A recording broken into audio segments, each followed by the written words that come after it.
इसको बंद कर दिया गया है। आगे ट्रेन नहीं जाती थी, यहाँ तक ट्रेन रहती थी और ये पटरी है इसके अंदर और वो आगे इसके अंदर आज भी 1947 वाला सामान पड़ा है। आपको दिखाते हैं, वीडियो के साथ आपने जुड़े रहना। बंद किया, लेकिन ये अंदर पड़ा हुआ है पुराना सामान। ये देखिएगा, ये एक स्केल है शायद।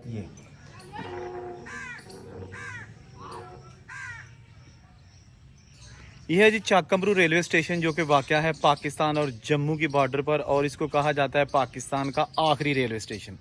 ये रेलवे स्टेशन बिल्कुल आज बर्बाद हो चुका है, क्योंकि यहाँ पर कोई ट्रेन नहीं चलती। बिल्कुल साथ मेरे राइट साइड पर जम्मू की सरहद है और इस साइड पर शकरगढ़ और नारवाल का एरिया है, और मेरे बैक साइड पे सारा ये बॉर्डर का एरिया है। 1947 की पार्टीशन से पहले ये सारा इलाका ज़िला गुरदासपुर का हिस्सा होता था, लेकिन आज ये ज़िला नारवाल का हिस्सा है।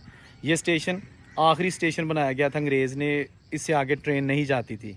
और आज आप देखें कि यहाँ पर ट्रेन ना चलने के बाद बिल्कुल ये